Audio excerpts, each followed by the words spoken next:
Phone দিয়া বলে, বাবা আমি আগামীকাল রওনা দিলে রাত 2টা-3টায় গিয়া ঢাকায় নামবো, আমি সাহারি তোমাদের সঙ্গেই খাবো। মা বসে আছে, মায়ের সন্তানের বাবাও বসে আছে, সন্তান আসবে।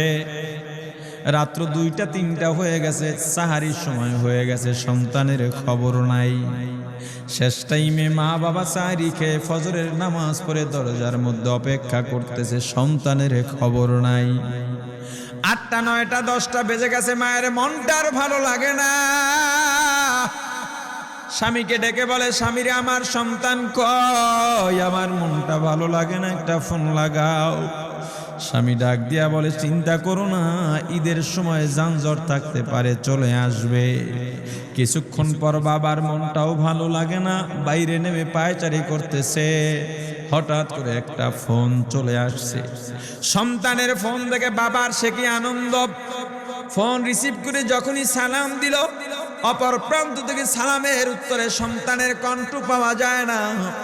বাবা ডেকে বললেন, বাবা তুমি কে? এটা তো আমার সন্তানের কণ্ঠ নয়, তবে মোবাইলটা আমার সন্তানের। ওপার থেকে ডাক দেয়া বলে, আপনি কি এই লোকেই মোবাইলওয়ালার বাবা? বলে, হ্যাঁ।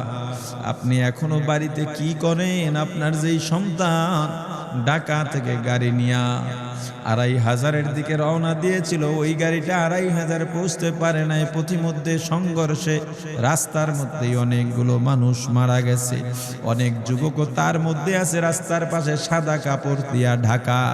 দেখেন আপনার সন্তান এই লাশের মধ্যে আছে কিনা। মোবাইলটা আমি রাস্তার পাশে পড়ে পাইলাম।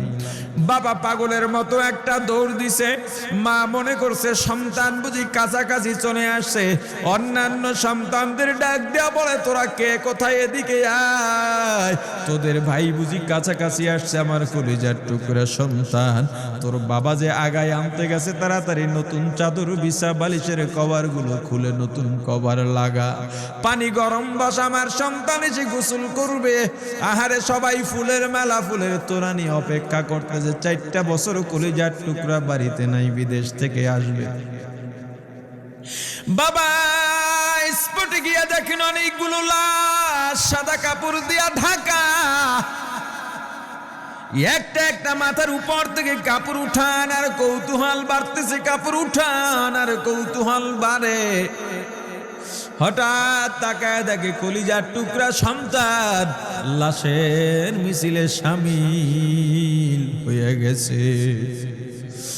বাবা সন্তানকে ধরে কাঁদেন আর বলেন, বাবা এত আদর আপ্যায়ন তোর জন্য, এত প্রস্তুতি রে বাবা। তোর মা তোর পথে বসে আছে রে বাবা, কি জবাব দিব বল? তুই যেদিন রওনা দিয়ে বিদেশ চলে গেলি, তোর মা সারা রাত ঘুমায় নাই, দরজায় গিয়া তোর পথের দিকে তাকা রইছি। কত রাত আমি মা আমি বাবা দেখলাম, তোর মা গভীর রাতে বিছানায় নাই, খুঁজতে খুঁজতে দেখলাম দরজায় গিয়া তোর মা কাঁদে। কত রাত তোর মা তোর জন্যে নামাজ পড়তে পড়তে রাত্রটা নির্ঘুম কাটায় দিছে রে বাবা। কত রাত তোর মা তোর জন্যে দোয়া করতে করতে নির্ঘুম রাত্র কাটায় দিছে। এই 4 বছরে 8টা ঈদ, ঈদের সময় আমরা নতুন কাপড় কিনছি, নতুন কাপড় পরছি। তোর মায়ের জন্য আমি নতুন শাড়ি এনে খাটের উপরে রাখলাম।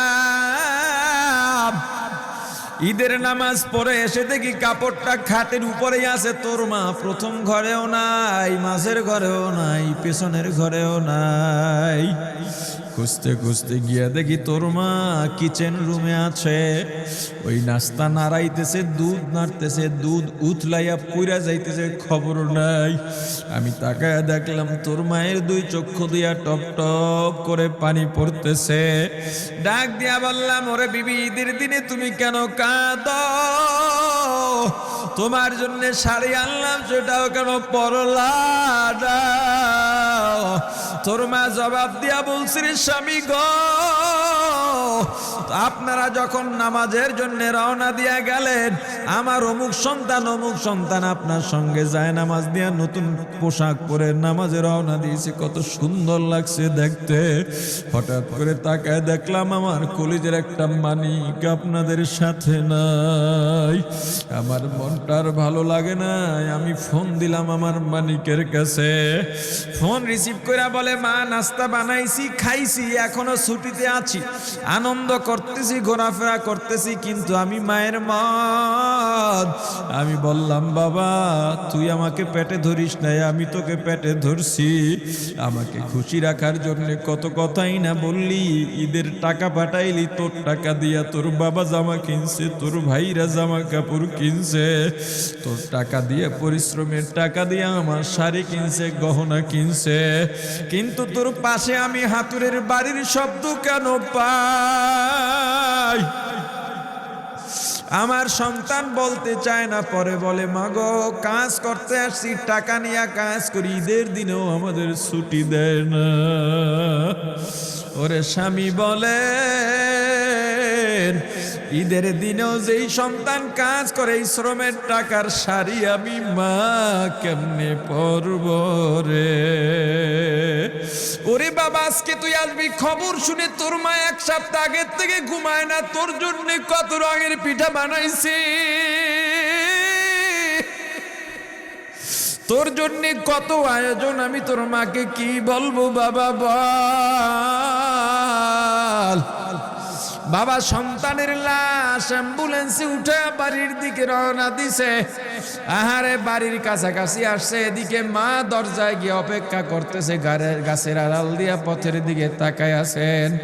দেখেন একটা গাড়ি আসতেছে, মায়ের সে কি আনন্দ, বাড়ির মধ্যে দৌড় দিছে, তোরা কই, তাড়াতাড়ি আয়, ফুলের মালাগুলা নিয়ে আয়, গাড়ি এসে পড়ছে।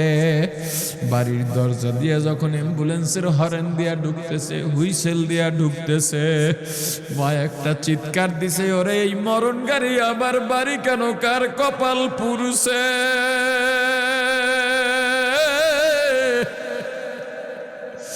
অ্যাম্বুলেন্সের দরজা খুলে তাকায় দেখে কলিজার টুকরা সন্তান